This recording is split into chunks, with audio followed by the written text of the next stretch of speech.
O que é importante agora, no entanto, é que não temos apenas outra instância do conceito de núcleo preto, no centro de nosso reino, e outra referência a um vértice central e abertura, mas também temos a referência à energia, ou o que a sociedade Thule chamava de vril irradiado desta abertura. E se este for realmente o caso, então temos um modelo teórico em que ambas as formações do Sol e da Lua faz todo o sentido. O que vou tentar transmitir agora é complexo. Eu farei o meu melhor. Mas eu preciso que você, primeiramente, esqueça todos os modelos da Terra que você está familiarizado. As coisas podem não fazer sentido no início, mas no final farão-o. Vamos começar com o reino e o firmamento, e em seguida uma abertura central, e agora vamos incorporar nosso mundo conhecido como demarcado na Lua, por Sturgius. E finalmente vamos adicionar a fonte ou bobina eletromagnética abaixo, seja uma rocha magnética ou uma bobina eletromagnética.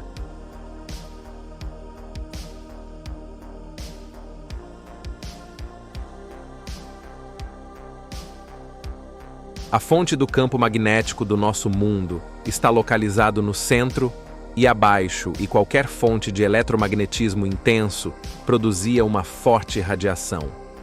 Ninguém pode dizer, indefinidamente, mas é altamente provável que o plasma concentrado, que chamamos de Lua, seja o resultado de uma forma única de radiação semelhante aos raios X, que emana desta fonte através de uma abertura ou vértice. Raio-X, ou feixes de radiação muito fortes, seriam, pelas leis da física, emanados deste o vórtice, se central, em linhas retas divergentes. Como raios X, eles também seriam invisíveis e os feixes divergentes continuariam até entrar em contato com o firmamento em si. Os feixes de raios X, diferentes dos feixes de luz, e não tendem a refletir raio-X, são como uma forma superpoderosa de luz. E porque suas ondas são mais curtas do que as ondas de luzes comuns, isso significa que sua frequência é muito maior. Por causa disso, raio-X podem viajar através de objetos que a luz comum não pode. Isso significa que os raios-X não são refletidos facilmente. Não há muitos materiais que refletem, dispersam, refratam, ou redirecionam os raios-X. E embora eu não esteja dizendo estritamente que os raios-X causa qualquer forma de feixes de radiação forte, se comporta de forma semelhante. Existem alguns materiais que podem refletir os raios de alta energia, e foi um homem chamado Lawrence Bragg, em 1913, quem descobriu que estruturas cristalinas refletem os raios X. Correto. Estruturas cristalinas. Um firmamento cristalino. A reflexão de Bragg é um exemplo útil para o foco de luz monocromática, e há um dispositivo chamado monocromador, que usa espelhos de cristal curvos para refletir os raios X, para focar a luz monocromática. Monocromadores padrão usam um prisma para quebrar a luz. Essa é uma imagem muito familiar, e a Wikipédia a exibe para que todos possam ver. Agora está associada a um infame álbum de música. Qual é o título deste álbum? Eles estão nos dizendo. Isso significa que estamos no caminho certo. Os feixes de radiação refletidos no firmamento de cristal provavelmente seriam redirecionados para baixo, fora do centro e na ionosfera, acima de nossas cabeças. A mesma ionosfera em que a energia eletromagnética etérea era colhida. É aqui que os feixes irão convergir e se concentrar para gerar o fenômeno de plasma que chamamos de Lua. A ideia de raios eletromagnéticos refletindo do firmamento e convergindo na ionosfera pode parecer absurda, mas existem muitos experimentos caseiros que você pode conduzir sozinho para provar o poder de concentração de raios de luz. Como visto aqui, os raios do Sol, refletidos no espelho côncavo, são capazes de produzir calor intenso e iniciar um incêndio. Os raios de luz refletidos tocam em um ponto para gerar energia. E lembre-se, feixes de radiação semelhantes aos raios X são muito mais poderosos do que os raios de luz. Se a Lua for um ponto de foco, plasma condensado, então, deve ocorrer dentro de uma das camadas da ionosfera, acima de nossos pontos. Todos os vários gases nobres internos em nossa ionosfera aparecem em diferentes camadas e altitudes. Vemos como elas são carregadas pelo eletromagnetismo do Sol para formar o céu de plasma. A uma certa altitude na ionosfera, há duas camadas de gases, neon e hélio. É provável que o Sol se forma de maneira semelhante dentro dessas camadas. Afinal, o hélio é linguisticamente muito semelhante a hélios. É provável, no entanto, que a Lua seja formada no nível de altitude em que o gás criptônio está presente. Criptônio é conhecido por seu luz branca fosforescente. Também é usado para criar plasma não térmico ou frio, como demonstrado por cientistas contemporâneos que desenvolveram este campo. Hoje, a principal razão pela qual a luz da Lua é fria e não quente como a do Sol não é conhecida. Mas é provavelmente devido a uma polaridade produzida por sua interação com o nosso campo eletromagnético na ionosfera, a Lua sendo a polaridade dielétrica negativa para a carga positiva do Sol. As crateras vistas na Lua são, provavelmente, da geração deste plasma. Talvez seja algum tipo de emulsão de plasma que exibe uma espécie de gás exalando ou borbulhando, como vemos em defeitos de pintura de uretano. Recentemente, teorias bizarras surgiram de que vivemos dentro de uma dessas crateras na Lua. Isso não está correto. A Lua é algum tipo de plasma fosforescente e concentrado, e não um objeto sólido. Você pode ver a formação deste plasma e suas crateras bem aqui. Não são sólidas. É uma luz. E isso é ótimo, porque temos um modelo muito realista e funcional de como a Lua é formada, o que não temos. Entretanto, é uma explicação de como a imagem composta em sua face é formada. Como eu disse antes, a imagem que estamos vendo na Lua é um tipo de fotografia composta de raios-x do nosso reino, e não é uma reflexão ativa, mas, sim, um momento histórico capturado no tempo. É claro que ninguém sabe como é formada, nem mesmo como aqueles do alto escalão. A Lua é um fenômeno paradoxal. Uma vez luminária volátil de plasma, a crescente diminui sua luminosidade, capturada em algum ponto no tempo, que não parece mudar. Nós vamos apenas esta imagem na Lua, e ela nunca muda. Essa imagem é estranha e misteriosa que inspirou milhões. Poderia ser o resultado de um fenômeno orgânico natural.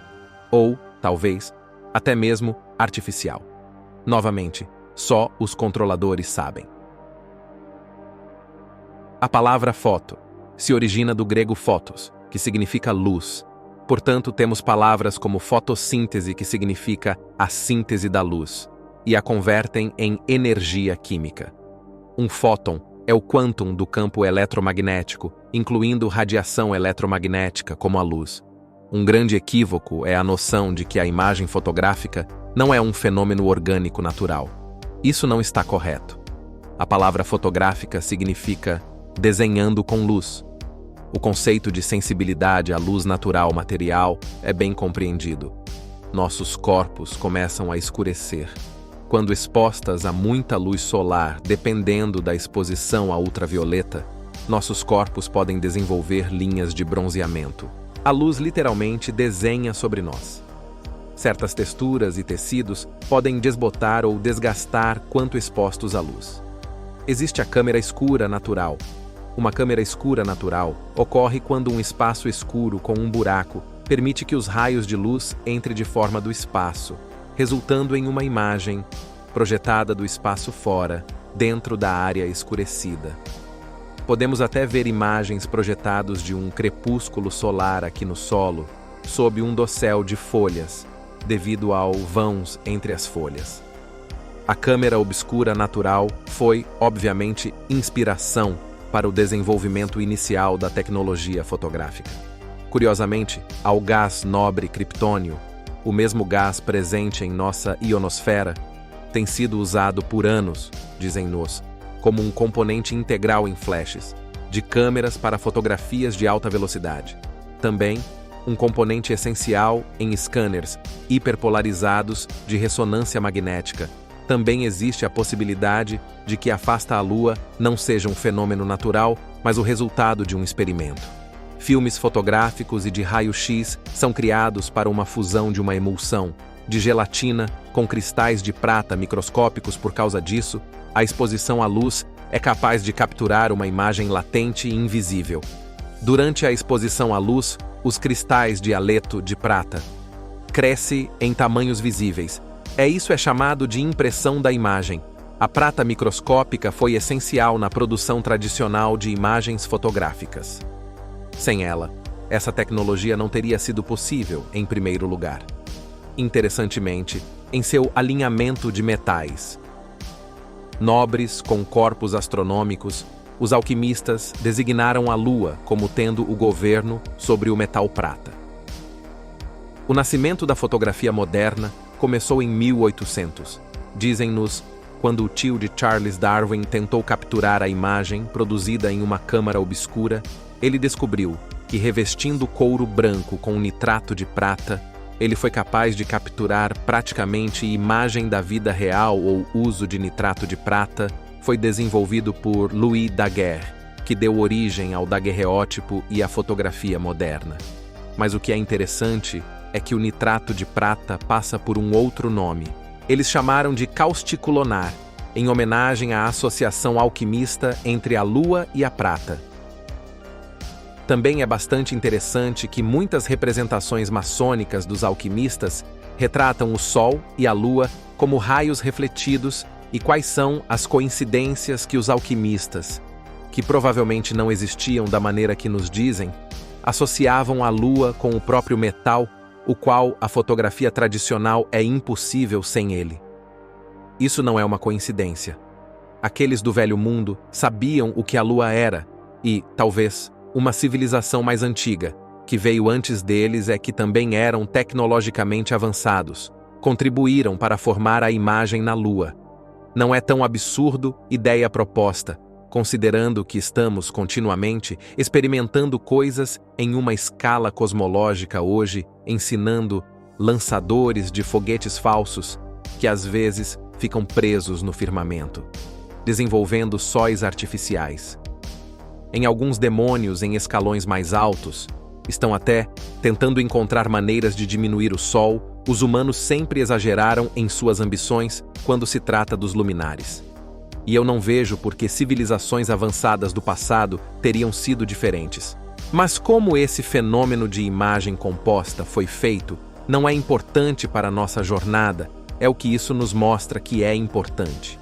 E talvez seja melhor deixar a Lua envolta em mistérios, seja um raio-x natural ou uma imagem fotográfica artificial. O que é importante é a natureza da sua composição. A imagem que testemunhamos aqui é uma combinação de, pelo menos, duas imagens fixas, que são sobrepostas uma à outra. A primeira imagem que vemos, como o trabalho inovador do Sturgius mostra, mais uma vez, é um esboço do esqueleto de massas de terra do nosso reino, semelhante a um raio-x e de uma forma que nunca vimos antes. Nesta imagem, vemos todos os continentes da Terra que associamos à Terra, ou o que é mais apropriadamente denominado, o mundo conhecido. Representando pelas áreas escuras na imagem, e também vemos vastas extensões de terra e continentes com as quais não estão os familiarizados. Sturgius revelou que, se você tratar a Lua como a imagem no espelho e virar sua imagem, como faria com qualquer reflexo, então você pode começar a mapear massas de terra conhecidas com a maior precisão. Isso é exatamente o que Sturgius fez. Mapeando o mundo conhecido capturado na Lua, desce para seus grandes lagos e desertos. As semelhanças impressionantes entre nossa massa de terra mundial conhecida e as capturadas na Lua são muito exatos para ser qualquer tipo de coincidência. Está bem na frente de nossos rostos. A cada dia, literalmente, é provável que ninguém tenha conectado os pontos aqui antes, por causa dessa massa de terra desconhecida em particular, que Sturgius chamou apropriadamente de Lemúria. E essa massa de terra é muito importante, porque sabemos que ela não existe mais. Teorias da existência de Lemúria como um continente perdido existem desde o século XIX, com a maior parte da localização de seu terreno em algum lugar ao redor do Oceano Índico. Aqueles no século XIX também falavam de outro continente perdido chamado Mu. Eles são a mesma coisa. Mapas antigos de Multan, o terreno exatamente onde está na Lua. E em 2007, Masaaki Kimura descobriu estruturas enormes, incluindo pirâmides, castelos e estradas, no fundo do oceano, em algum lugar do Japão, um lugar muito próximo aonde Lemúria é marcado aqui na Lua.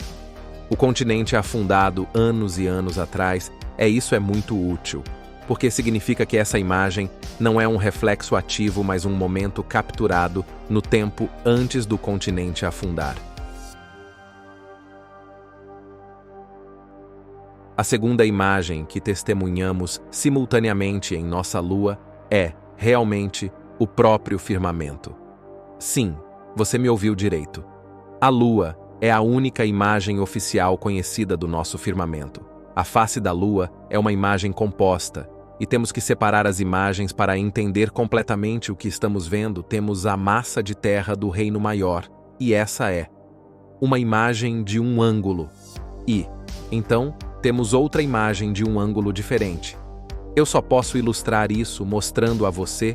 Esta área específica da Lua é principalmente o que dá ao fenômeno sua aparência esférica em 3D. Os mentirosos heliocêntricos amam esta área da Lua e eles a usaram como uma arma de engano contra nós. Pronto, não é uma cratera como raios, como eles nos dizem. Olhe mais de perto, olhe de verdade. Isso não são as marcas de um objeto esférico. É o ápice do firmamento abobadado dentro do domo. Observe de perto.